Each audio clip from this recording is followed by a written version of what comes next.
O programa a seguir é livre para todos os públicos.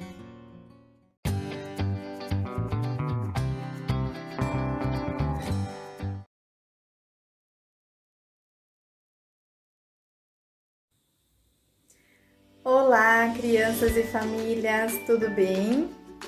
Meu nome é Cíntia, eu sou professora de educação infantil e hoje eu vim compartilhar com vocês uma brincadeira que permite aprender mais sobre as letras e o nome próprio, tá bom?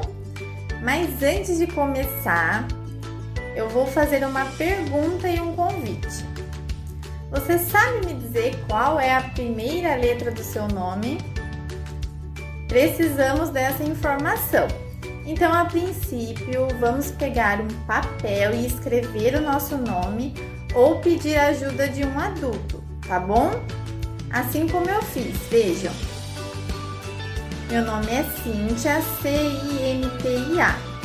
Eu escrevi o meu nome e circulei a primeira letra, que é a letra C.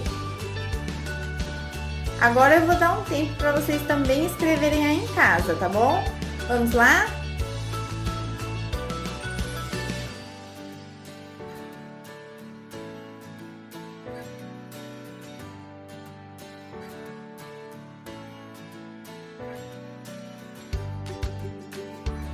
Pronto, crianças!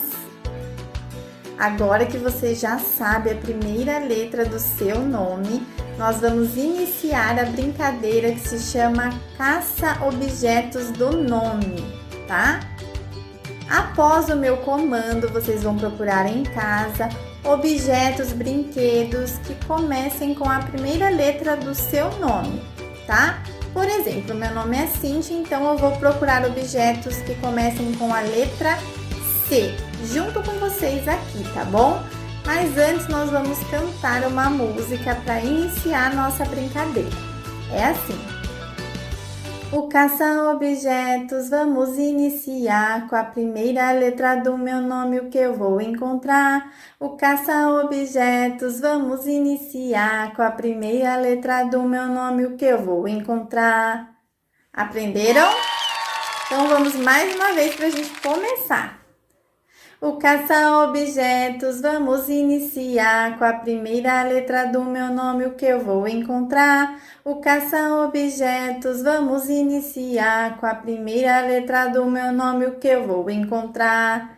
Valendo, crianças! Vamos lá, tô aqui esperando.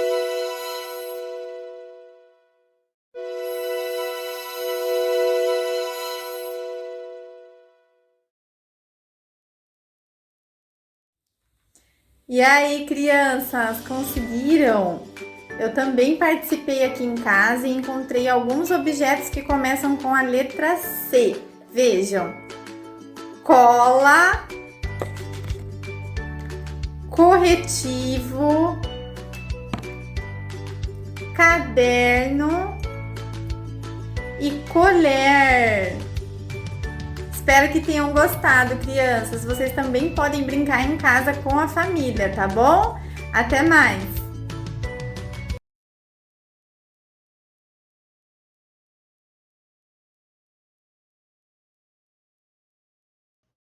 Olá, crianças, tudo bem com vocês? Eu sou a professora Andrieda, estou aqui para conversar com a turma do terceiro ano. A nossa matéria é língua portuguesa e o nosso conteúdo hoje é tirinhas. Vamos lá? Antes da gente começar a entender melhor o gênero tirinhas, vamos fazer a leitura dessa tirinha que está na tela? Então, aqui nós vemos 3 quadros e aí vamos para a leitura. Não posso, tenho um compromisso inadiável. Mas que compromisso é esse? Ser criança. Essa tirinha é o nome desse personagem, é o personagem principal dessa série de tirinhas, que é o Armandinho. Vamos para a próxima tirinha. Aqui também temos um outro personagem conhecido, o Menino Maluquinho. Vamos fazer a leitura? Que é isso, mãe? Estou fazendo a lista do supermercado. Compra bala e chocolate? Nessa lista só entram produtos de primeira necessidade. Tudo bem, agora eu finjo que sou o Congresso e faço um monte de emendas. E aí ele vai lá e coloca a bala e o chocolate na lista da mãe dele. Bom, como nós podemos ver, As Tirinhas é uma história em quadrinhos pequena. Mas vamos então ler qual é a definição de tirinhas? Tirinha trata-se de uma curta sequência de quadrinhos que, em geral, faz algum tipo de crítica para os fatos do cotidiano e usa o senso de humor para isso. São como histórias em quadrinhos, as HQs, porém bem mais curtas. Elas são divulgadas em jornais, revistas e em sites da internet. Afinal de contas, por que a gente lê tirinha? O que graça tem em ler essas tirinhas? Bom, quando a gente lê as tirinhas, a gente encontra nelas diversão, porque tem muito senso de humor nelas. Ela traz boas histórias, às vezes falando de momentos que nós estamos vivendo, coisas que a gente passa no nosso cotidiano, no dia a dia, tanto em casa, na escola, na rua com os nossos amigos, para apreciar os desenhos, porque cada artista, cada autor de tirinha tem um personagem específico e ele tem traço específico, a gente vê, a gente já sabe qual desenho a que se refere. Para conhecer diversos personagens, porque cada autor cria os seus personagens e a gente vai conhecendo e vai lendo as histórias e vai se encantando cada vez mais. Para saber sobre o nosso cotidiano, porque muitos desses autores, o que eles fazem? Eles usam fatos do nosso dia a dia e colocam de maneira divertida essa crítica para o que está acontecendo. E para também refletir sobre as coisas do nosso dia a dia. Nem sempre as tirinhas elas vêm com um senso de humor. Às vezes elas só estão trazendo mesmo uma reflexão para a gente de alguma coisa que está acontecendo na nossa sociedade que vai colocar a gente para pensar sobre aquele assunto. Bom, agora nós vamos ver uma outra tirinha. Aqui nós temos dois personagens muito conhecidos por vocês. O Cebolinha e o Cascão da Turma da Mônica. Como vocês podem ver, essa tirinha ela está em pé, ela está na vertical. As outras tirinhas que nós lemos, elas estavam todas deitadas, elas estavam todas na horizontal. É a maneira que é mais fácil a gente encontrar as tirinhas, mas elas também aparecem assim. Geralmente elas têm 3 ou 4 quadrinhos. Essa que nós estamos vendo tem 3 quadrinhos. Vamos ler a tirinha? Vamos lá. Cascão. Ei, Cascão! Que? Sabe como deixar um bobo curioso? Não. Como? Amanhã eu te conto. E aí o Cascão fica muito bravo com o Cebolinha. Aqui nós temos um senso de humor. Por quê? Porque ele chegou, fez uma brincadeira com o amigo dele, o Cebolinha fez a brincadeira com o Cascão, e aí o Cascão ficou bravo com essa brincadeira. Muitas vezes a gente também faz brincadeiras com os nossos amigos no nosso dia a dia. Então tá vendo como é próximo da nossa vida a tirinha? Vamos para a próxima? Aqui nós temos a tirinha que chama Bichinhos de Jardim. E aí, essa é a personagem principal, que é a Joaninha. Vamos fazer a leitura? Olho para frente, porque ninguém vive de passado. Mas também é necessário olhar para trás e checar a etiqueta marota que insiste em ficar para fora da roupa. Bom, como eu tinha falado anteriormente, essa tirinha ela tem 4 quadros. E ela também traz um senso de humor, porque a Joaninha tá ali falando que vai olhar só para frente, porque ninguém vive de passado, mas que a etiqueta da roupa dela às vezes fica para fora. E é bom conferir para ver se não está, saindo a etiqueta para fora da roupa. Agora é com vocês. A gente já viu que tirinha É um gênero de histórias curtas, que elas são feitas em 3 ou 4 quadrinhos, que ela tem os textos e os personagens, para a gente conhecer mais desses personagens e se divertir com as histórias deles. Bom, agora é a vez de vocês. Aqui nós temos uma outra tirinha também da turma da Mônica. Então, vamos fazer a leitura juntos? Para economizar água, tomo banho em 5 minutos. Eu, para economizar, tomo em 3 minutos e meio. Ganhei! A gente percebe que o Cascão fala que ganhou dos amigos e fala feliz. Por que será que ele fala feliz? Não é? Observe a tirinha agora e responda. O que faz essa tirinha ser engraçada? Escreva a resposta aí no seu caderno de língua portuguesa e depois mostra para sua professora. Bom, eu vou ficando por aqui. Eu espero que vocês tenham gostado da nossa aula sobre tirinha. Até mais! Tchau, tchau!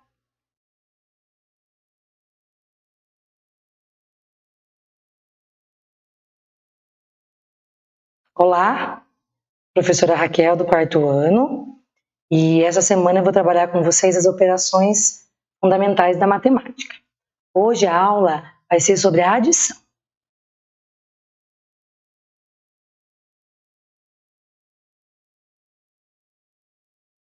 Então vamos aos combinados, né? Ter em mãos caderno, lápis e borracha, porque vocês vão fazer algumas atividades junto comigo. Anotar o título do assunto da aula, anotar as informações que vocês considerarem mais importantes e as dúvidas também. Resolver as atividades que eu vou propor e assistir essa aula novamente, caso eu não tenha compreendido alguns dos conceitos que eu trabalhei aqui. Partiu estudar? Sistema de numeração decimal. Então, o que é o sistema de numeração decimal?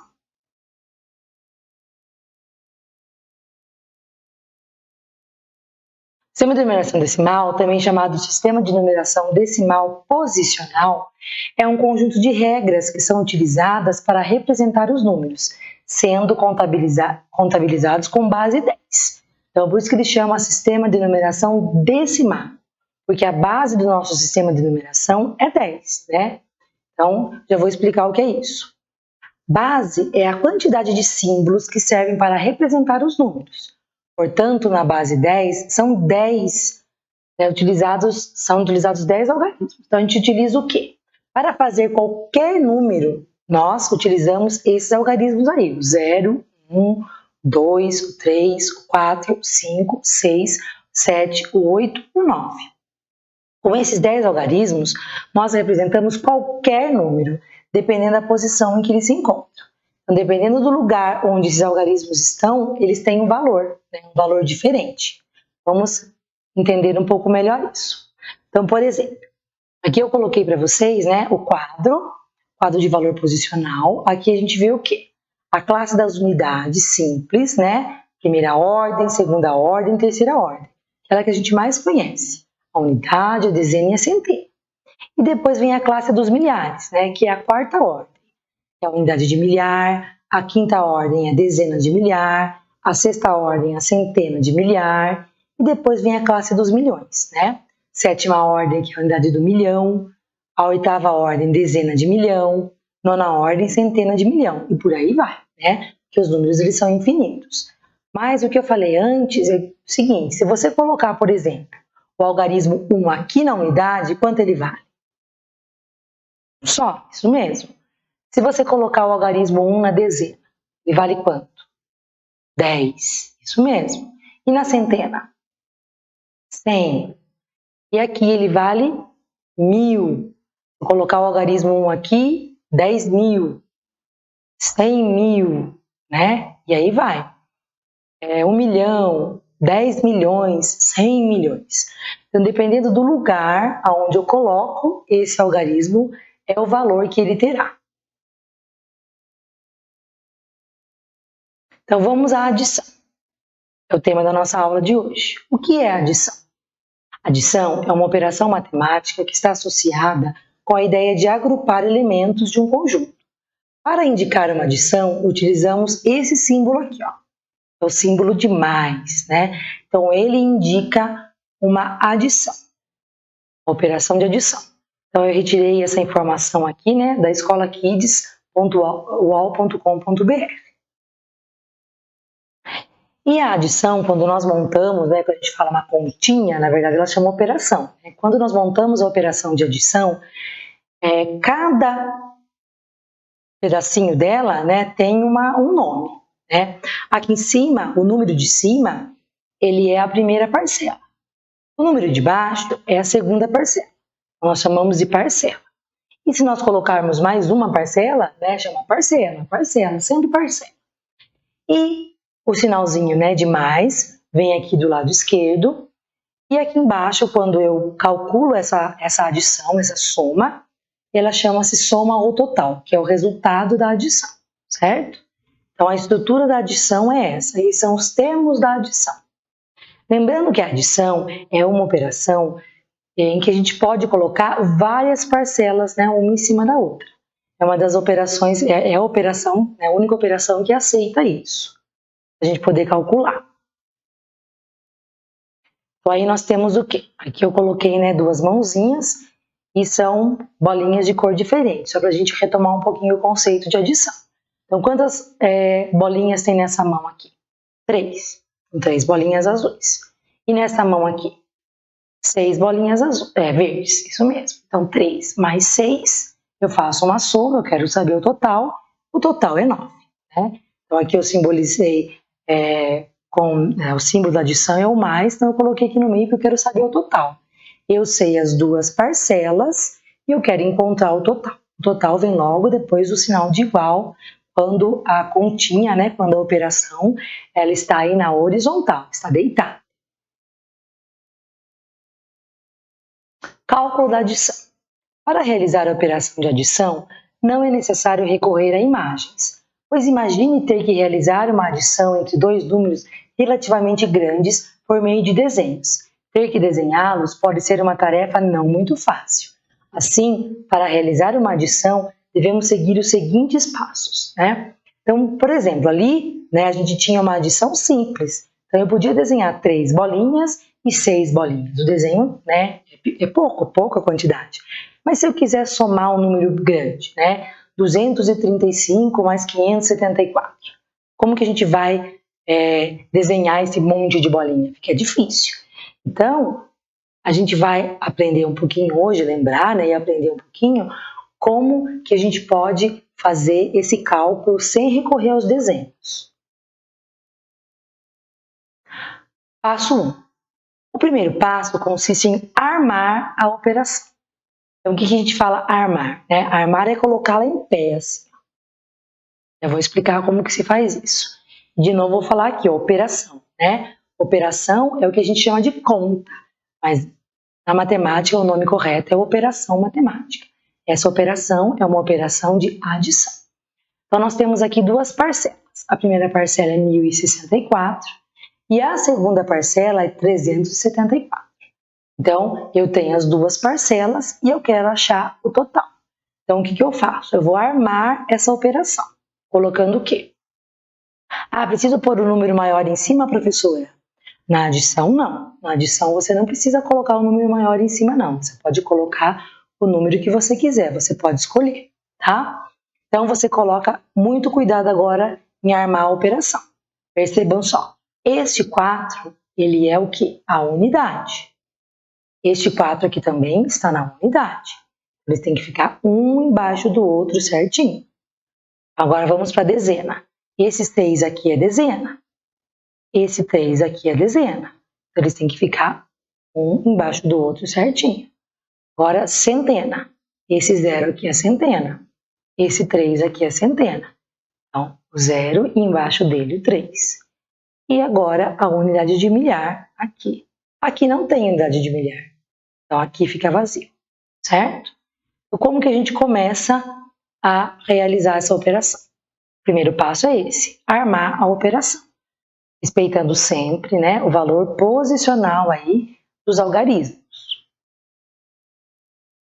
Passo 2. No segundo passo, temos que somar a unidade do primeiro número à unidade do segundo número. Então, vamos lá. Então, o que eu faço? Tem que somar o 4 com o 4. Tá aqui, ó. 4 mais 4 igual a 8. 8 o quê? É a unidade. Então, aqui eu colocaria o 8. Dezena do primeiro número com a dezena do segundo número. Então, vamos para a dezena aqui agora, no cantinho direito. 6 mais 3. Então, aqui no caso, a gente fala 6 mais 3, são 6 dezenas. Ela vale quanto? 60. Então, a mesma coisa de eu falar 60 mais 30, né? Porque eu estou respeitando aqui o valor posicional. Mas eu posso dizer 6 mais 3. Se eu estiver olhando para a dezena, ó. 6 mais 3 é igual a 9. Ou 60 mais 30 é igual a 90. Agora vamos para a centena. Aqui não tem centena. Não tem? O que é o zero? O zero simboliza o vazio. Ele está no lugar do vazio aí, né? Tem que pôr o zero. E aqui 3 centenas, que vale quanto? 300. Isso, mas eu posso dizer 0 centena mais 3 centenas. 0 mais 3 é igual a 3. 3 centenas. Ok? E agora eu vou para a unidade de milhar. Aqui eu tenho uma unidade de milhar que vale quanto? 1000. E aqui embaixo está vazio. Posso pôr o zero, professor, aqui? Pode pôr o zero, né? Se for a esquerda, no caso aqui a esquerda, você pode acrescentar zero, a direita não. Então aqui, mas não precisa, né? Uma unidade de milhar mais nenhuma que está embaixo, fica uma mesmo. Então vamos ao resultado da operação. Então, na unidade nós somamos o 4 com o 4, deu 8. Na dezena, o 6 com o 3, deu 9. Na centena, o 0 com o 3, deu 3. No milhar, né, 1 com vazio aqui com o nada com o 0, deu 1. Então, o resultado foi quanto? 1.398. Esse foi o resultado dessa adição. Agora vamos a mais uma adição. Agora eu vou pedir que vocês peguem aí, né, o lápis, a borracha, o caderninho, para a gente ir somando junto aqui, tá? Então vamos observar essa operação de adição agora. Da mesma forma que no exemplo anterior, vamos armar a operação. Então é esse número aqui. 2.543 mais 1.538. Deixa eu só falar uma coisinha para vocês que eu não falei antes. Ó, tá vendo esse pontinho aqui? Vocês podem encontrar, na verdade, sem esse pontinho também. Eu nem gosto de usar muito esse pontinho.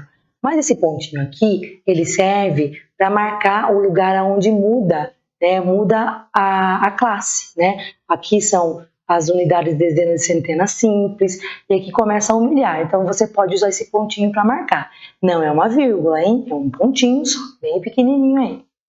Então, vamos lá. Vamos armar a operação de adição. Então, coloca o quê?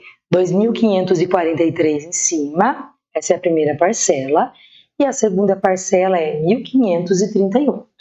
Então, armem aí a operação e vamos tentar resolvê-la juntos. Dá um tempinho para você copiar aí.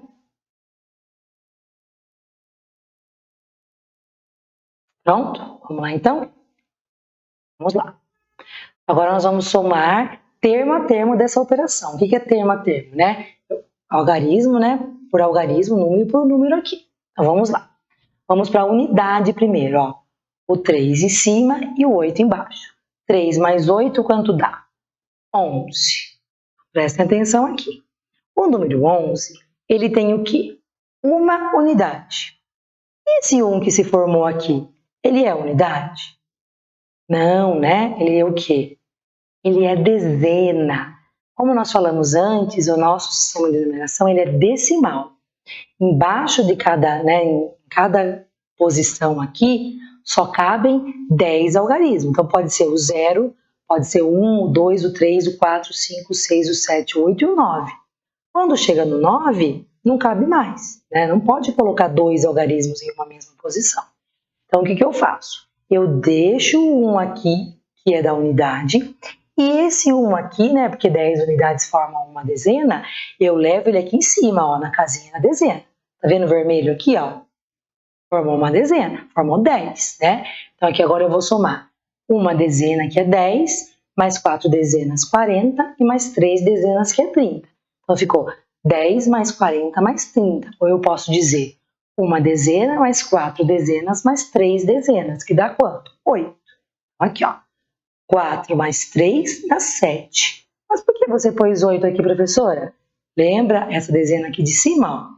Tem que colocar ela também, certo? Somo e coloco aqui embaixo. Agora vamos para a centena, ó. 5 mais 5, que tá aqui na centena, ó. 5 mais 5 dá quanto? 10. 10 o quê? 0 centenas e 1 milhar. Como assim, professora? 10 centenas equivalem a 1 milhar. Então, eu deixo 0 na centena e esse 1 aqui, ó, vai subir lá para o milhar. Ele aqui em cima, ó. Aí eu vou somar 1 milhar, ó. 2 mais 1, 2 mais 1 dá 3. Mas aqui tá 4 por quê? Porque eu tenho que somar 1 milhar que tá aqui em cima, certo? Então, fica 2 mais 1, 3 mais 1, 4. Então, ficou quanto? 2.543 mais 1.538 soma 4.081.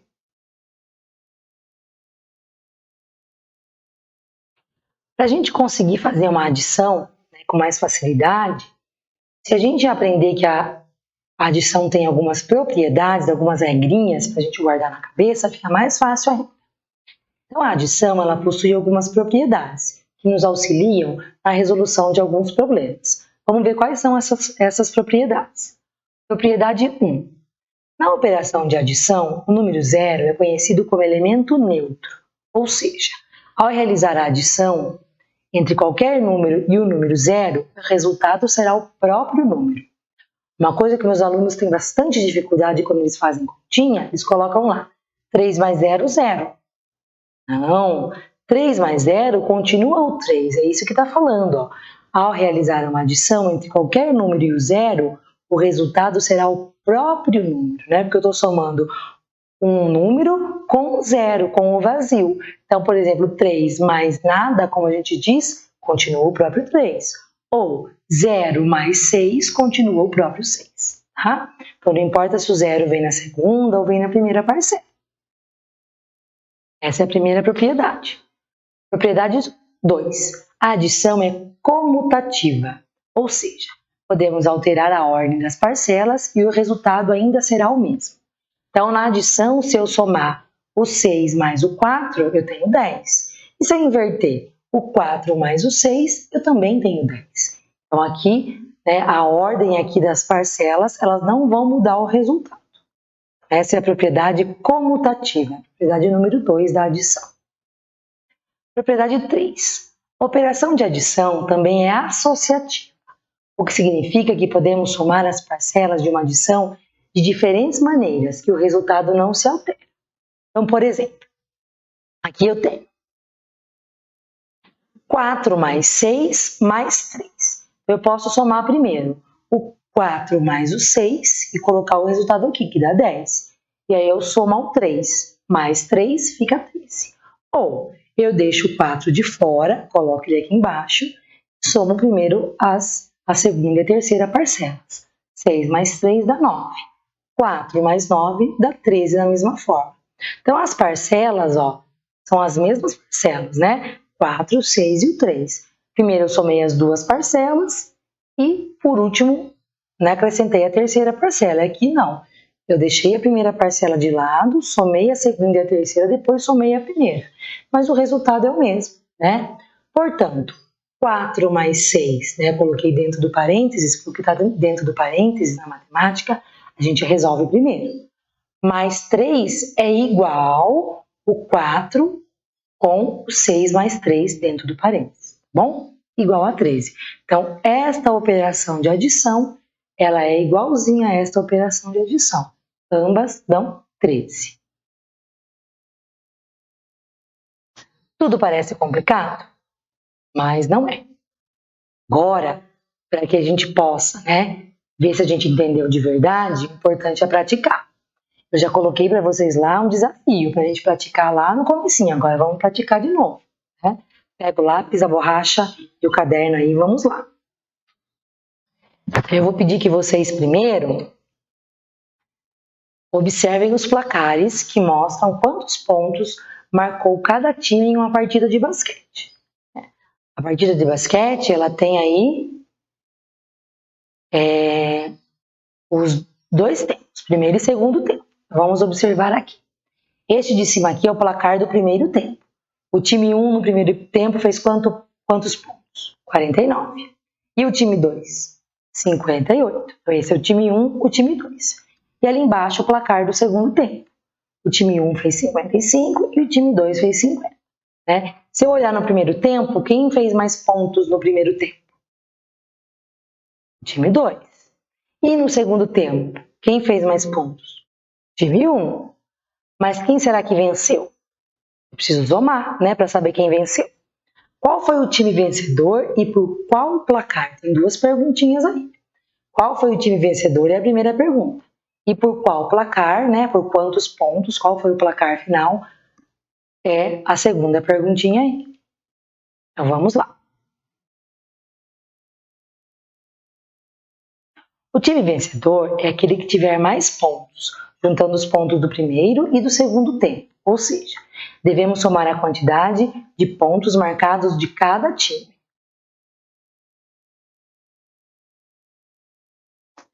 Vamos ver uma coisa.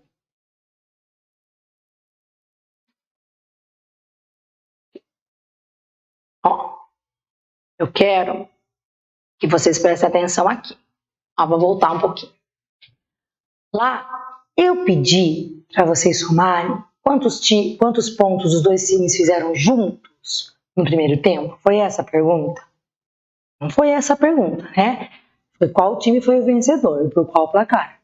Então, no primeiro tempo, né, não adianta eu pegar quantos pontos o time 1 fez e juntar com os pontos do time 2, porque não foi essa a pergunta. Eu quero saber qual time foi vencedor. Para saber qual time foi vencedor, eu tenho que somar o quê? Os pontos do time 1 no primeiro e no segundo tempo e os pontos do time 2 no primeiro e no segundo tempo. Muita atenção à pergunta, né? Para saber o que vocês têm que fazer. Vamos voltar lá agora. Olha lá. Vamos lá. Então eu vou pegar aqui o time 1, né? O time 1 ele fez o quê? 49 pontos no primeiro tempo. E ele fez 55 pontos no segundo tempo. Então aqui tem o total de pontos, 104. Mas como que eu chego a esse total? Vamos lembrar? Olha lá. 9 na unidade, 5 na unidade. Se eu somar o 9 com o 5, eu tenho 14, né? O 14 eu faço o quê? Eu deixo o 4 aqui e eu coloco um lá na dezena. Ele pertence à dezena. Aí eu vou somar o 40 com o 50, né? Ou 4 com 5 dezenas. 4 mais 5 dá 9. Mais 1 dá quanto? 10. Eu deixo 0 na dezena e subo 1 para a centena. Ah, mas cadê, professora? Você não subiu aqui? É como não tem a centena, eu já posso colocar ele lá embaixo, certo? Então, quantos pontos o time 1 fez? Ele fez 104 pontos. Eu somei os pontos do primeiro e do segundo tempo desse time. Agora, vamos voltar um pouquinho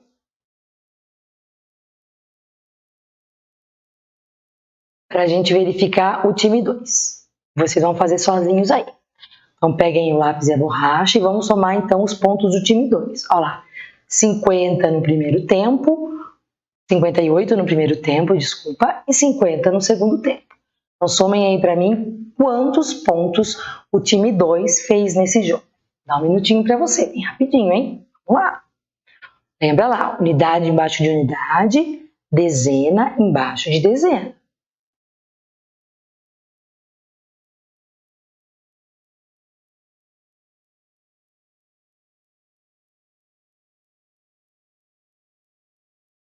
Pronto? Vamos lá? Olha lá. 58 mais 50. Aqui na unidade está fácil, né? Lembra da propriedade da adição do zero? Que o zero é elemento neutro? Ó. 8 mais 0, já sei que é 8. Coloco direto lá, não tenho dúvida, porque eu já aprendi isso. Agora, 5 mais 5 é fácil, 10. Deixo 0. Se tivesse algum algarismo aqui na centena, até poderia colocar um aqui em cima, mas não tenho, já posso colocar ele lá embaixo. Então, vamos agora comparar. Esse é o time 2, né? Portanto, o time vencedor é o time o quê? O 2, com 108 pontos, né? Ele fez mais pontos no jogo do que o time 1. Então, agora, né, você pega aí alguns números aí, né, pede para a mãe digitar alguns números para vocês e pratiquem, né? Pratiquem a adição. Lembrando sempre que unidade embaixo de unidade, dezena embaixo de dezena e centena embaixo de centena. Assim vocês não vão errar. Até a próxima aula. Bons estudos para vocês.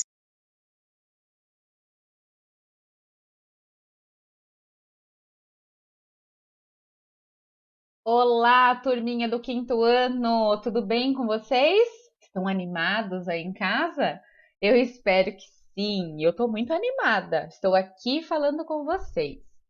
Então, para quem ainda não me conhece, eu sou a professora Amanda e estarei aqui com mais uma aula de matemática para o 5º ano. Pessoal, a aula de hoje, ela tá um pouco diferente, então nós vamos começar aí fazendo um paralelo com a disciplina de geografia. Vejam que interessante. Isso é para que vocês comecem a perceber que as disciplinas, elas estão interligadas, né? Elas estão uma ligadinha à outra. E alguns assuntos que a gente começa a desenvolver em determinadas disciplinas, parece até que a gente está falando de outra, como vai acontecer hoje, tá? Então, eu vou apresentar o nosso tema para vocês. Nós vamos estar trabalhando plano cartesiano e coordenadas. Professora Amanda, o que será isso? Nós vamos estar conversando aqui, pessoal, com vocês, sobre as atividades da sequência didática 2 do livro Currículo em Ação EMAI, tá?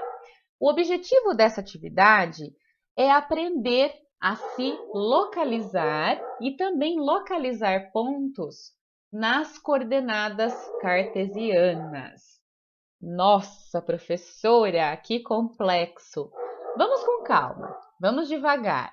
Então, nós vamos começar refletindo um pouquinho, pessoal. Eu trouxe um pequeno texto para que vocês possam, assim, ir compreendendo a necessidade que nós, seres humanos, temos de entender a nossa localização, tá? Então, acompanhem comigo a leitura desse texto. O homem, ao longo dos tempos, sempre desenvolveu as mais curiosas e engenhosas maneiras de se localizar sobre a superfície terrestre. Os seres humanos pré-históricos, por exemplo, desenvolveram métodos de marcação em superfícies e paredes de pedras como forma de identificação de suas localizações para que eles não se perdessem.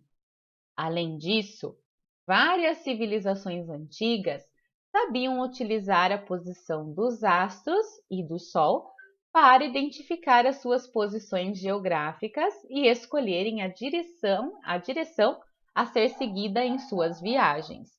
Então, desde sempre, pessoal, houve essa necessidade de identificar corretamente a localização, tá? E eles utilizavam antigamente, os nossos antepassados, os astros, né, que são as estrelas.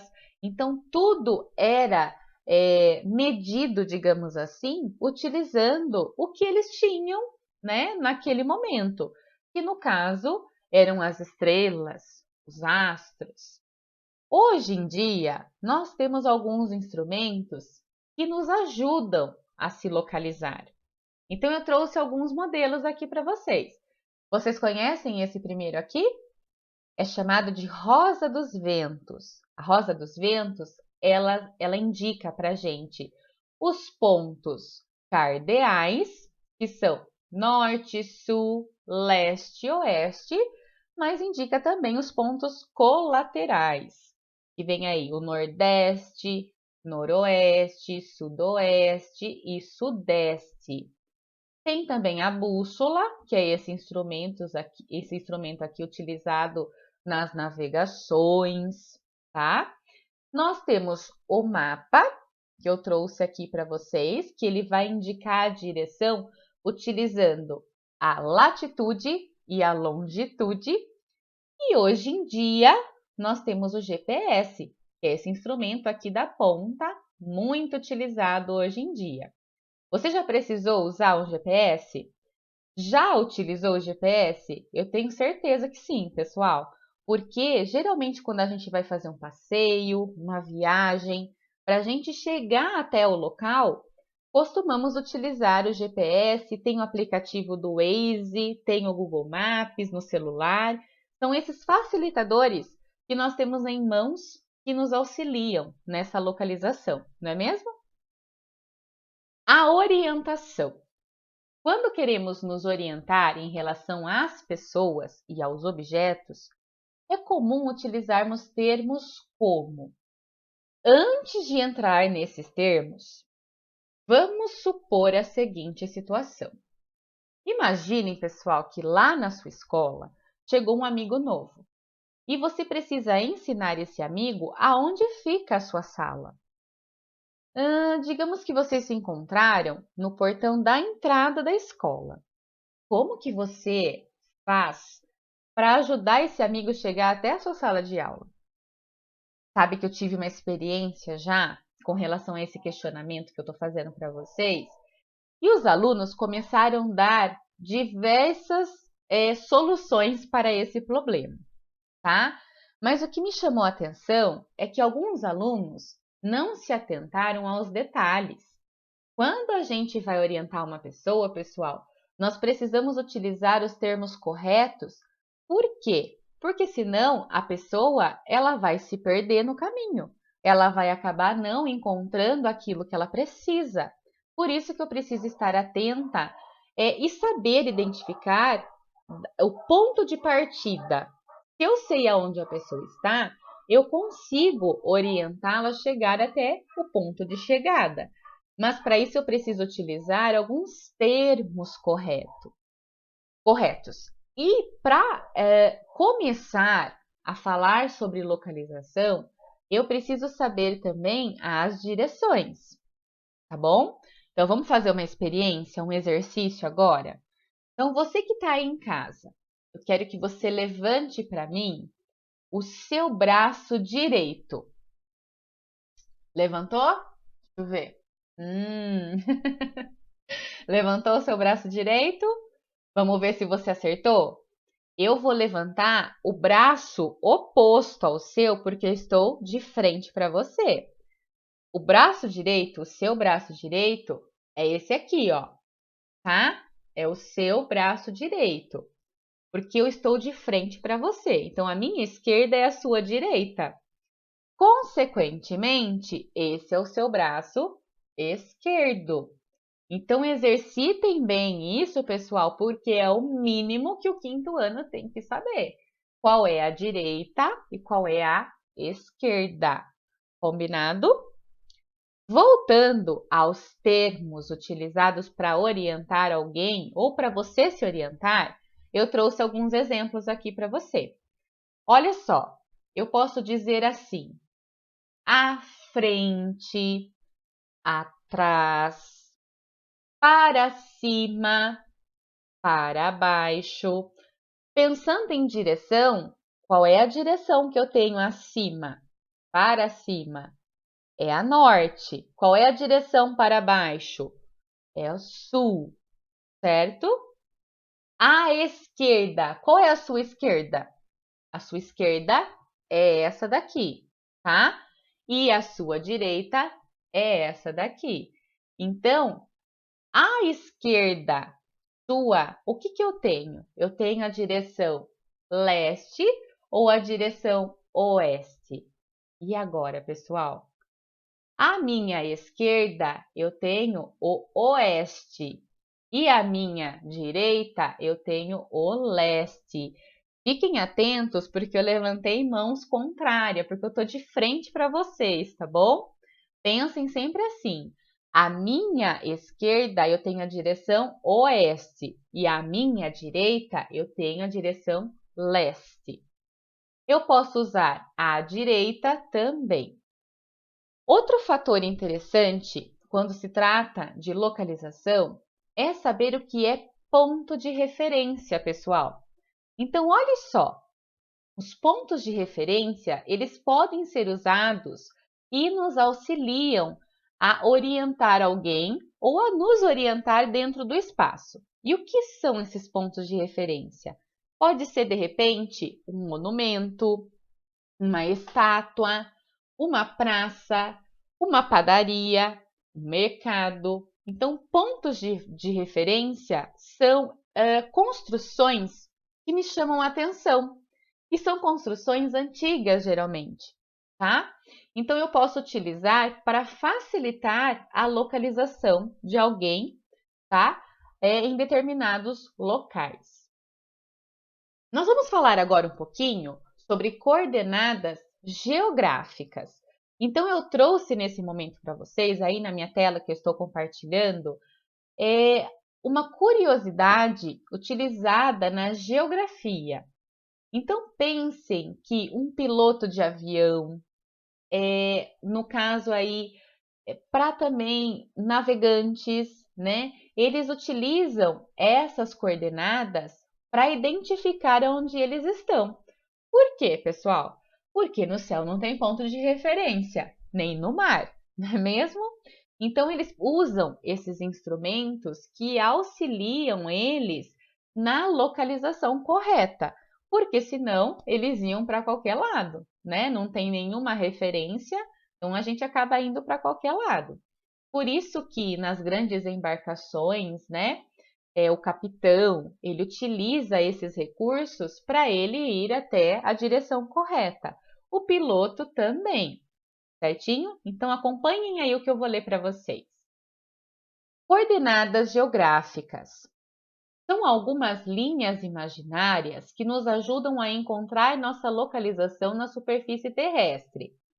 A essas linhas damos o nome de latitude, que é a distância medida em graus de um determinado ponto da superfície em relação à linha do Equador.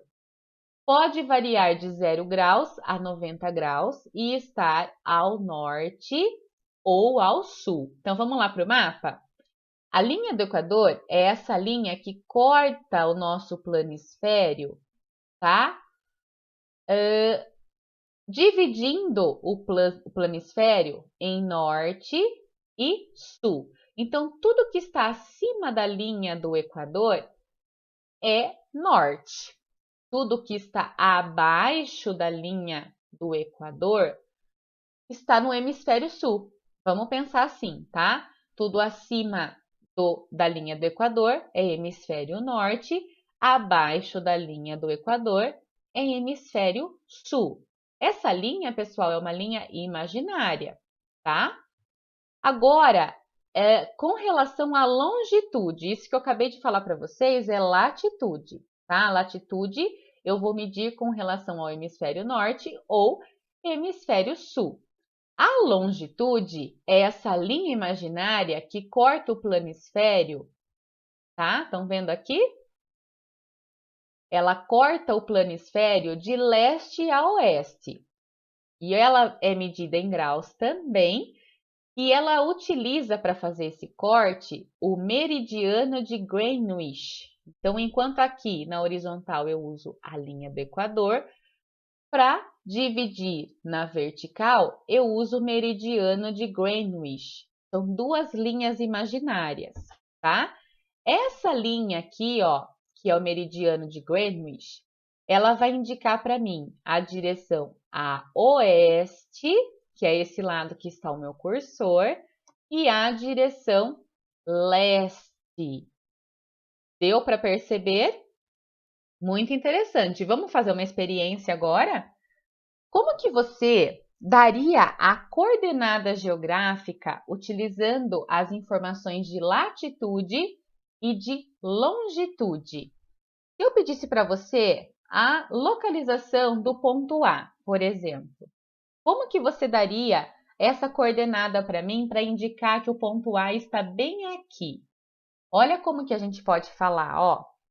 Eu posso dizer que o ponto A ele está na latitude 60 graus, olha aqui, ó, latitude 60 graus ao norte, tá? E longitude 40 graus ao leste. Olha aqui, ó, 40 graus a leste. Vamos fazer outra experiência? Se eu precisasse que você identificasse aqui, ó, o ponto C. O ponto C, o interessante dele é que ele está bem em cima da linha do Equador. Estão vendo aqui? Lembrando que para indicar a latitude, eu uso essa coordenada aqui, ó, tá? E a longitude, eu utilizo essa coordenada que está aqui. Como que você faria, pessoal? O ponto C, ele está a 0 na latitude 0 graus norte, tá? E longitude 20 graus a leste. Tá vendo que ele está aqui desse lado de cá? Então, ele está em leste também. Interessante, né? Isso tudo aqui, pessoal, são coordenadas geográficas. Então, é uma maneira diferente de identificar um ponto. Mas, pessoal, e aí? A Pro está falando de geografia e cadê a matemática nisso tudo? Não é mesmo? Então, eu vou apresentar para vocês agora. Tá vendo que eu fiz até a marcação aí para que vocês compreendam com maior clareza, tá? E eu vou apresentar para vocês agora o plano cartesiano, tá? O plano cartesiano, ele traz a mesma ideia da coordenada geográfica, só que nós vamos estar localizando pontos dentro da matemática, certinho? Quem inventou esse plano cartesiano, quem teve a ideia do plano cartesiano foi o René Descartes. Ele foi um importante matemático que teve muitas influências, né, nessa disciplina, e esse plano cartesiano teve bastante destaque, ele teve um tempo de estudo muito árduo em cima do plano cartesiano. E é exatamente esse plano que nós vamos estar estudando agora. Então, em geografia, nós já vimos, né, como que é feita a coordenada geográfica. E na matemática? Olha só, o plano cartesiano é formado por duas retas perpendiculares, de mesma origem, as quais denominamos eixos perpendiculares. Então, olha só, para eu começar a desenhar o plano cartesiano, eu preciso de uma reta na vertical e de uma reta na horizontal. Percebam que ambas as retas, elas se cruzam aqui, ó, bem aqui no meio, estão vendo? E elas estão no formato de uma cruz. Estão vendo só? O que significa retas perpendiculares, pessoal? São retas que se cruzam e formam aqui, na distância entre elas, um ângulo reto. Então, eu digo que aqui eu tenho uma reta e aqui outra reta, formando um ângulo reto. As retas, elas precisam estar nessa posição, formando este ângulo aqui, ó, ângulo de 90 graus, que é a distância dessa linha para essa. Certinho? Vamos ver a próxima indicação do plano cartesiano. O eixo horizontal, que é esse eixo que está deitado aqui, ele é chamado de eixo das abscissas. Prof, que nome complicado. Calma que eu vou facilitar para vocês. O eixo que está na vertical é chamado de eixo das ordenadas. Para facilitar para vocês, pessoal, vejam só. O eixo das abscissas nós vamos chamar de eixo X, certinho? O eixo das ordenadas nós vamos chamar de eixo Y. Até aí tudo bem? Muito bom! Vamos em frente. Eu já deixei marcado aqui para vocês o ponto de origem das retas. Lembrando que o ponto de origem é o marco zero, tá? Eu começo a contagem a partir dele. Que contagem, Pro? Essa que eu estou colocando aí para vocês, tá? Esse eixo, ele segue aqui uma sequência numérica. percebam que a distância de um número para o outro precisa ser a mesma. Eu não posso fazer distâncias diferentes, tá? Então, percebam aqui que eu estou contando com uma regularidade de 1 em 1. 1, 2, 3, 4, 5, 6, e é contínuo isso daqui, tá, pessoal? É infinito. Do mesmo jeito, na reta que está na vertical, eu vou utilizar uma regularidade numérica aqui contínua, é infinita. Até aí tudo bem? Agora, olhe só. As posições de um ponto no plano cartesiano são indicadas por dois valores, sempre indicando primeiro a abscissa e depois a ordenada. Por isso, as posições dos pontos do plano são indicadas por pares ordenados. Então, pessoal, quando eu quero indicar um ponto no plano cartesiano, eu preciso, em primeiro lugar, indicar o ponto do eixo x e depois indicar o ponto do eixo y. Pro, não entendi ainda. Então, vamos entender o que são pares ordenados. Pares ordenados, eles servem para organizar as coordenadas. Olha aqui, ó, indicados primeiro pela marcação de x e depois pela marcação de y. Vou fazer um exemplo para vocês, ó. Eu tenho a coordenada 2, 3. Aonde que estaria esse ponto nessa coordenada 2, 3? Então, olha só, eu tenho aqui o eixo x, eu vou marcar o 2 até o eixo y, que está aqui, ó, o 3. Então, o ponto que eu estou procurando está exatamente aqui, ó, nessa bolinha rosa. É onde está localizado o meu ponto com a coordenada 2, 3. Certo? Pessoal, nós estamos no 5º ano. Então, o 5º ano, ele vai estar estudando o plano cartesiano exatamente aqui, ó, nesse primeiro quadrante aqui, tá? Que eu indiquei para vocês em rosa, tá? Opa, vamos voltar um pouquinho. Então, nós vamos estar estudando aqui, ó, o plano cartesiano neste primeiro quadrante que aqui está, certo? Quando vocês estiverem no 7º ano, 8º ano e assim por diante, vocês vão estar estudando o 2º quadrante, o 3º quadrante e o 4º quadrante. Os demais quadrantes que aqui estão, eles indicariam os números no negativo. Percebam que aqui no 5º ano, nós vamos estudar as coordenadas positivas, tá? Estão vendo aqui que o número 1, 2, 3, ele está crescendo, né? E ele está do lado do positivo. Do mesmo jeito, no eixo y, que ele está aumentando aqui no lado positivo. Já o lado negativo ficaria menos 1, menos 2, menos 3, menos 4. Para baixo também, ó, menos 1, menos 2, menos 3, menos 4. Então, o 2º quadrante, o 3º quadrante e o 4º quadrante, vocês irão estudar mais para frente. O nosso foco no 5º ano será somente aqui, ó, neste primeiro quadrante. Certinho, pessoal? Vamos exercitar um pouco? Já até tinha antecipado para vocês aí, né? Vocês conhecem o jogo Batalha Naval? Conhecem? Tem gente que não conhece, né? Então, o jogo Batalha Naval, pessoal, é um jogo de coordenadas. E ele funciona da seguinte maneira. Eu utilizo as coordenadas para atacar o meu oponente. E eu preciso derrubar todas as embarcações do meu oponente. E ele precisa derrubar todas as minhas embarcações.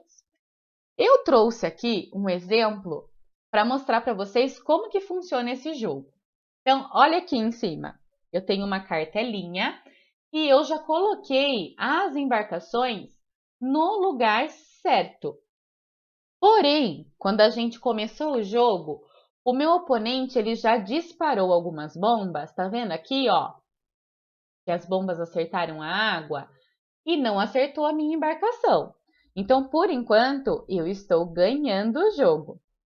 Se você estivesse jogando contra mim, você não estaria vendo as minhas embarcações, tá? Você só ia dar a coordenada correta na intenção de acertá-las.